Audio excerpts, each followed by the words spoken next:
আসসালামু আলাইকুম, সবাই কেমন আছেন? আলহামদুলিল্লাহ আমরা সবাই ভালো আছি। তো আজকে আমি বানাবো মাছের চপ। এই দেখেন আমি নিয়েছি এটা মাছ হচ্ছে সব রকম মশলা দিয়ে তারপর আমি এটা রান্নার মতো করে নিয়েছি। অনেকে সিদ্ধ করেও নিতে পারেন, যার যেরকম ইচ্ছে।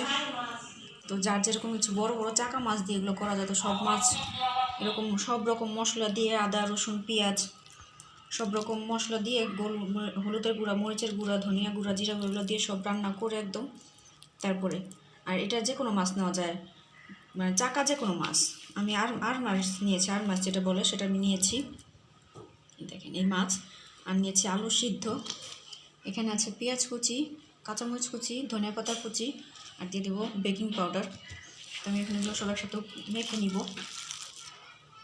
আলুটা দিয়েছি কেন, আলুটা দিলে মানে একসাথে একটু শক্ত হবে, ভাজার পরে ছেড়ে দিবে না। তারপর চালের গুঁড়া লাগবে, দিব। তো এই যে আমি এক এক করে সব দিয়ে দিব এখন।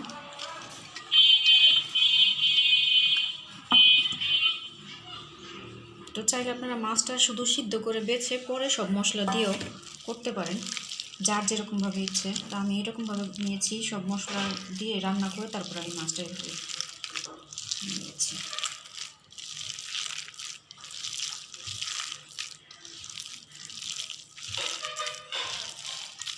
তো আমি পরিমাণ মতো দিয়ে দিব বেকিং পাউডার। এটা ক্রিস্পি হওয়ার জন্য আমি দিচ্ছি। চাইলে বেকিং সোডা দিতে পারেন, দুইটা একসাথে দিতে পারেন। আমার যা ছিল আমি তাই দিয়েছি, আমার বেকিং পাউডার আছে, আমি পাউডারটাই দিয়েছি।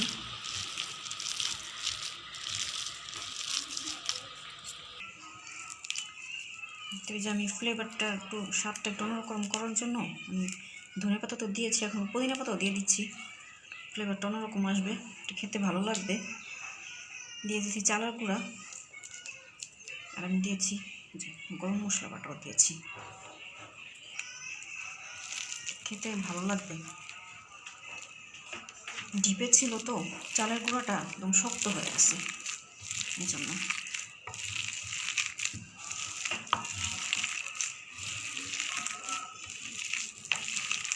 এটা আমি ভালো করে মেখে আমি এটা এখন রেখে দিব, পরে আমি এটা ভাজবো। এটা ভালো করে মেখে দিব, তারপর কতক্ষণ রেখে দিব, পরে আমি খাওয়ার আগে আমি এটা ভেজে নিব।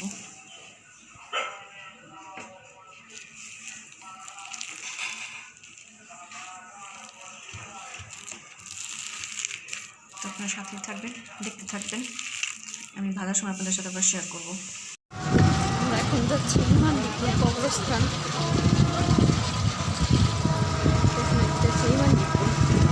ইমানদীপুরটা অনেক বড় জায়গা, কিন্তু ইমানদীপুর জায়গাটা অনেক সুন্দর।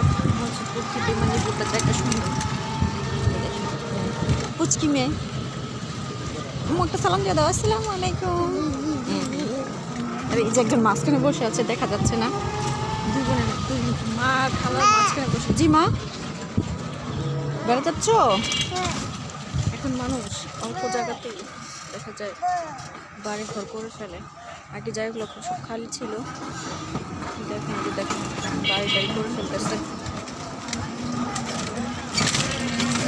ইমানদীপুরের রাস্তাগুলো একটু ভালো,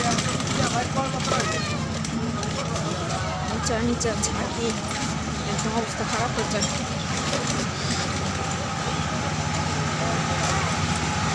তো শ্বশুরের খবর জিয়ারত করতে যাওয়া অনেকদিন হয়েছে। তো শাশুড়ি আপনি বলতেছে চলো যাই। কি মা,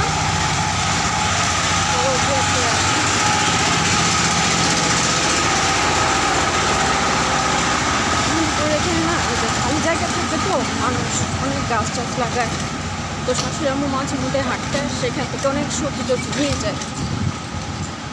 ফুলকপি, পাতাকপি, সিম, এগুলো বিভিন্ন রকম সবজি নিয়ে যায়। লাউ,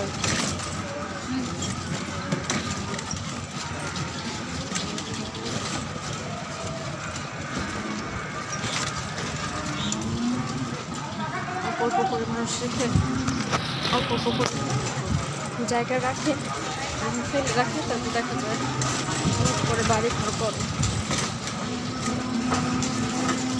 আর এখন মানে অনেক জায়গাও আবার আপনার এসে নিয়ে নিছে, পাখিটা নিয়ে নিছে।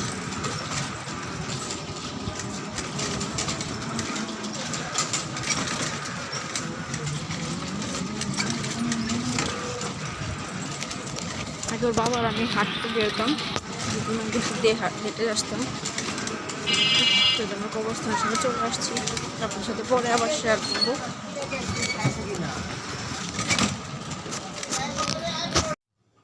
তো এই তো ইমানদীপুর থেকে হেঁটে এসে আমরা আমার সেই দেবরের বার্থডেতে এসেছি। আজকে ওর জন্মদিন।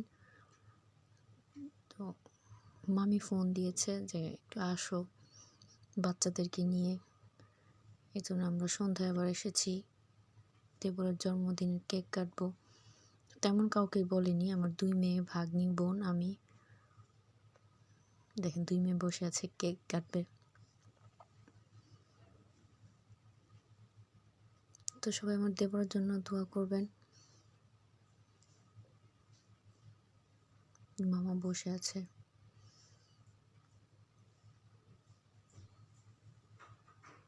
এই যে আমার দেবর, বার্থডে বয়। তোর সাথে সবাই মজা করতেছে, দুষ্টুমি করতেছে। আমি আমার ভাগ্নি ওর সাথে দুষ্টুমি করতেছি। তোমার জন্মদিন, শুভ শুভ জন্মদিন, সাপায়েতের জন্মদিন, শুভ হোক শাহরিয়ার সাপায়েতের জন্মদিন। সাবাতে মাঝখানে দাও। তুমি তো ওই সাইডে আসবে না, তুমি মাথা থেকে থাকো। আল্লাহ ব্লেস সাপায়েত বাংলায়। জীবনের সমাজ রাষ্ট্রের সবকিছু আপনি এই প্রসঙ্গ তুলে ধরেন। আমি শুরুতে খুব বিনীতভাবে বলি যে আমাদের বসে হবে দাঁড়ায় দাঁড়ায় দাঁড়ায় দাঁড়ায় দাঁড়ায় কাটতে কাটতে দেখি রে। আচ্ছা দাঁড়ায় একটা উঠাই তুলে নি, ছবি তুলে নি। সুতা কাটতে তো সময় না। মন্তব্য উঠে বসো মুখ। এমনিতে আমাদের এখানে যে জটিলতা তৈরি হয় ধর্মভিত্তিক অসংখ্য দল রয়েছে। তালি দাও, তালি দাও। দাঁড়া আছে সবাই। তখনকার বিশ্ব পরিস্থিতির এখনকার বিশ্ব পরিস্থিতি এক। পরবর্তীতে তোমরা রুলস মানলা না, কাটার কথা সবাই মিলে। অন্যান্য দেশের ব্যাপারটিও আসতে পড়েছে বাংলাদেশে। আমাদের এখানে ঐতিহাসিকভাবে ধর্মভিত্তিক তার সঙ্গে আমাদের ঐতিহাসিক অনেক আমাদের খুবই খুবই ক্রিটিক্যাল এখানে দেশটি এই গোষ্ঠী আসো আসো আসো দ্বিতীয়ত তারা এদিকে আসো। ভাগ হয়ে গেছে। এবং সেটা এদিকে আসো। নামা দাও, আনিশা একটু নামা দাও, আনিশা একটু নামা দাও। এই যে দাও, এই যে দাও, এই জায়গায় দাও, এই যে দাও। তারা তাদের মধ্যে শুনে এখন মনে আছে যে আয় আয় যাও যাও যাও যাও যাও। স্পষ্ট যেটা দাঁড়িয়ে আয় একটু ছবি দাও, ওই যে ওরে ইয়ে কি এই যে এই ছবি দাও, ওই ছবি কো দাঁড়া দাঁড়া যেন ছবি দাও। এই যে দাঁড়া, মোবাইল কারটা খুব একটা তারা গুরুত্ব দেয় তাই এটা না ছবি তোলা লাগবে নাকি? হ্যালো ছবি নাও তো ওটা দিয়ে গেলে এই ছবিটা একটু ছবিটা এদিকে দাও না। এদিকে সরে দাও। যেন একটু দেই। মাশাআল্লাহ, আল্লাহ আল্লাহ আল্লাহ, এই যে জান্নাতি ফেরেশতা বাবা উঠাইছো? হ্যাঁ উঠাই না? করতে চান এবং এর একটা বাবা রে, দেখ ওটা দেখ।